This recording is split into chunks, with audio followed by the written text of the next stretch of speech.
Assalamualaikum warahmatullahi wabarakatuh. Hai Sobat Pembelajar, bertemu kita dengan podcast Lada, Lai dan Uda. Ini merupakan podcast pertama kali dari kami, di mana pada podcast ini kita akan membahas isu-isu terkait akuntansi, ekonomi, statistik, dan pelaporan keuangan. Nah, para sobat pembelajar, pada hari ini kita akan berbicara berkaitan dengan pernyataan standar akuntansi pemerintah nomor 18. Sebelum kita mulai, saya akan memperkenalkan diri sebagai host untuk podcast Lada ini, Lai dan Uda. Nama Yofi Chandra, asal Sumatera Barat. Nah, pada episode pertama ini saya ditemani oleh teman dari Sumatera Utara, Horas Laifan. Horas Pak. Gimana kabar Laifan? Sehat. Alhamdulillah. Nah, Laifan ini nanti akan menjelaskan apa itu PSAP nomor 18. Mungkin Laifan bisa memperkenalkan diri kepada sahabat kita semuanya nih. Oke, selamat pagi, siang, sore, dan malam ya, para sobat pembelajar. Perkenalkan, saya Ivan. Nah, saya kebetulan berkecimpung di bidang akuntansi baik publik maupun pemerintahan itu di kurang lebih dari tahun 2003 lah mungkin. 2003 ya. Hampir 22 tahun udah. Luar biasa. Dan saya juga pendidikan saya memang di ekonomi. Jadi dulu saya D3-nya dari STAN, kemudian saya melanjutkan S1 di Undip. Kemudian saya melanjutkan kembali S2-nya di Universitas Indonesia di UI. Kurang lebih seperti itu udah ya. Ya.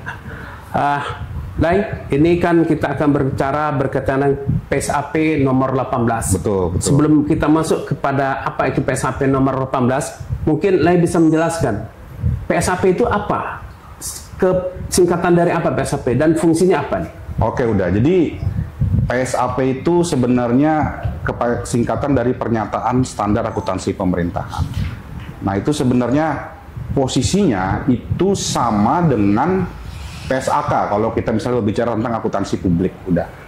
Nah, jadi sebelum kita memahami apa arti PSAP itu, kita harus tahu dulu bahwa PSAP itu berasal dari SAP atau Standar Akuntansi Pemerintahan, di mana menurut PP 71 tahun 2010 SAP itu adalah kaidah-kaidah akuntansi yang harus diikuti oleh pemerintah untuk menyusun laporan keuangan. Nah, SAP yang sudah diberi nomor, diberi judul dan berlaku tanggal efektifnya, itulah yang disebut dengan PSAP. Jadi kurang lebih seperti itu udah. Jadi salah satu fungsi PSAP ini merupakan acuan bagi pemerintah untuk menyusun atau menyampaikan laporan keuangan, gitulah ya? Betul, udah. Jadi sampai saat sekarang ini sudah PSAP berapa nih? Lai? Ya, sampai saat ini PSAP itu sudah sampai dengan PSAP 19 ya? Tentang pengaturan bersama. Nah, PSAP ini siapa sih yang berhak mengeluarkan? Nah, PSAP ini berhak dikeluarkan oleh KSAP, Komite Standar Akuntansi Pemerintahan. Gitu udah jadi. Jadi PSAP ini hasil dari Komite Standar Akuntansi Pemerintah. Betul, udah seperti itu. Oke, berarti kita udah tahu ya PSAP ini merupakan salah satu acuan bagi pemerintah dalam menyusun atau melaporkan akuntansi pemerintah. Betul sekali. Nah, sekarang kita masuk PSAP nomor 18 nilai. Ya, betul. Nah, PSAP 18 ini mengatur apa nilai? Nah, PSAP 18 ini mengatur tentang pendapatan dari transaksi non pertukaran. Nah, jadi maksudnya seperti apa? Jadi ketika entitas, dalam hal ini pemerintah, dia di masa depan mendapatkan potensi penerimaan atau manfaat ekonomi atau potensi jasa, nah pemerintah itu harus mengakui pendapatan dari potensi jasa atau manfaat ekonomi yang akan mengalir ke entitas ekonominya pemerintah tersebut. Nah, tapi yang membedakan dengan transaksi pertukaran pada umumnya, di sini pemerintah tidak harus memberikan imbalan secara langsung sebagai ganti manfaat ekonomi yang dia terima atau manfaat jasa yang dia terima. Makanya itulah disebut sebagai transaksi non pertukaran.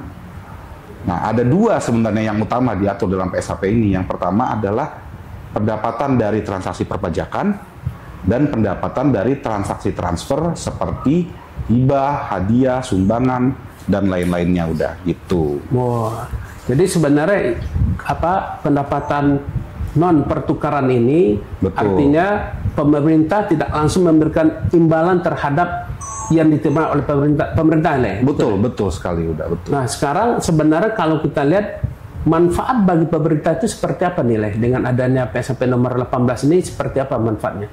Nah, jadi gini udah, sebenarnya PSAP ini ingin menekankan bahwa ada perubahan paradigma pencatatan dari pencatatan sebelumnya. Kita ambil contoh misalnya transaksi perpajakan. Dulu transaksi perpajakan itu dicatat pemerintah, penerimaannya itu ketika terjadi pembayaran atau ada aliran uang masuk ke pemerintah.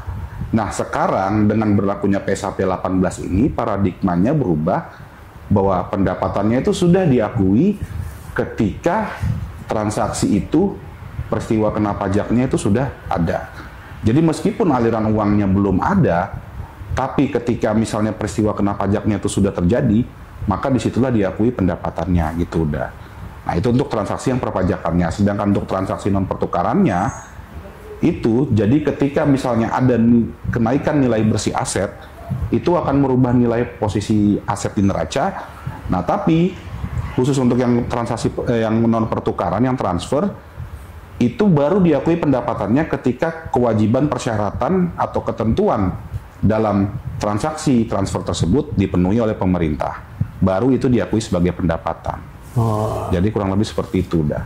Nah, sekarang kalau contoh realnya di tengah masyarakat seperti apa nilai tentang perpajakan ini, sehingga masyarakat tahu ini maksudnya transaksi non pertukaran itu.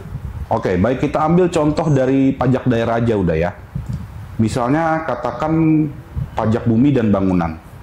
Pajak bumi dan bangunan itu di setiap peraturan daerah itu biasanya saat terutangnya itu adalah kondisi pada 1 Januari tahun pajak yang bersangkutan. Nah, dulu mungkin pemerintah daerah mencatatnya ketika wajib pajak daerah itu dia bayar katakan 5 Mei, maka itu dianggap pendapatannya itu di tanggal 5 Mei.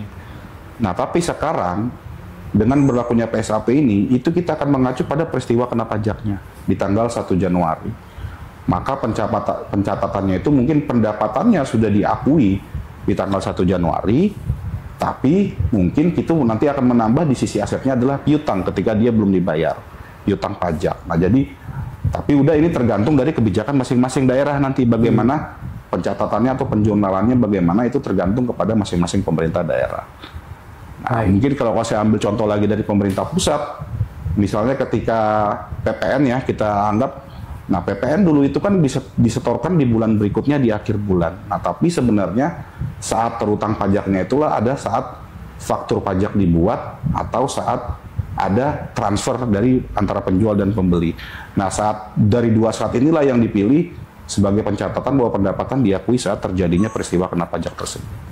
Jadi dapat dikatakan ini berkaitan dengan pencatatan akural lah ya. Betul, pendapatan. Jadi ketika ada akural, perikatan atau terjadi suatu transaksi, nah di situ baru dikatakan pencatatannya gitu lah. Ya, betul, udah betul. Nah, sekarang lah, kira-kira kalau di posisi pelaporan keuangan, kalau kita tahu PSAP itu kan kapan suatu transaksi diakui, kapan transaksi itu dicatat, dan bagaimana bentuk pelaporannya itu, gimana caranya lah?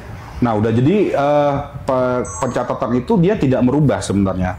Seperti biasa pencatatan yang kita lakukan di laporan keuangan pemerintah sebelumnya. Cuman di sini yang membedakan mungkin nanti kita akan istilahnya itu mencantumkan tentang di transaksi non pertukaran ini di catatan atas laporan keuangan. Sehingga yang membaca laporan keuangan pemerintah itu bisa mengerti transaksi non pertukaran yang terjadi di lingkup pemerintah.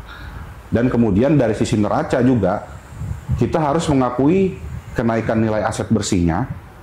Nah, tapi juga di sisi yang di lajur kanan, di neraca, ketika misalnya penerimaan perpajakan, kita harus mengakui pendapatannya. Dan hibah, yang tadinya mungkin ya, kita tidak mengakui pendapatan dari hasil hibah. Nah, sekarang, ketika kita bisa mengukur dengan handal nilai hibah yang kita terima, berarti kita itu sudah harus mengakui pendapatan dari hibah tersebut. Jadi kurang lebih seperti itu dah. Jadi kalau kita lihat dari beberapa komponen laporan, diantara LRA, neraca, kemudian laporan arus kas, kemudian catatan atas laporan keuangan, artinya pendapatan non pertukaran ini akan dapat dilihat pada catatan atas laporan keuangan lah ya. Betul, betul sekali udah. Jadi pada posisi neraca nggak ketahuan ya transaksi ini masuk non pertukaran apa ya, enggak, belum nampak ya. Tapi nanti diungkapkan di catatan atas laporan keuangan. Betul. Oke lah, ini terima kasih atas penjelasan lah ini. Ini kan sebenarnya waktu yang kita sampaikan cukup sedikit nih lah. Ya. Kalau ada teman-teman pembelajar kita, ini dari mana mereka bisa belajar lebih detail lah ya? Oke, udah. Jadi kalau untuk sobat atau teman pembelajar, kalau ada yang ingin mengetahui lebih detail tentang PSAP 18 ini, teman atau sobat pembelajar bisa melihatnya di channel YouTube KSAP, Komite Standar Akuntansi Pemerintah. Di situ KSAP sudah melakukan sosialisasi kepada masyarakat mengenai PSAP 18 ini. Gitu udah. Jadi sobat pembelajar, apabila ada di antara sobat ingin mempelajari lebih dalam terhadap PSAP nomor 18, bisa masuk ke YouTube ya. Betul, YouTube, betul udah. YouTube apa tadi lah? KSAP, channel YouTube KSAP. Channel YouTube KSAP. Ya, jadi teman-teman atau sahabat pembelajar bisa mengunjungi YouTube KSAP. Terima kasih lah atas paparannya. Ya, sama-sama udah. Sobat pembelajar, cukup sekian yang bisa kami sajikan. Mudah-mudahan kita dapat berjumpa dalam episode kedepannya, episode mendatangnya. Terima kasih atas perhatian sobat pembelajar. Mudah-mudahan apa yang kami sampaikan ini bermanfaat bagi kita semua. Sampai jumpa. Saya akhiri. Wabillahi taufiq wal hidayah. Wassalamualaikum warahmatullahi wabarakatuh.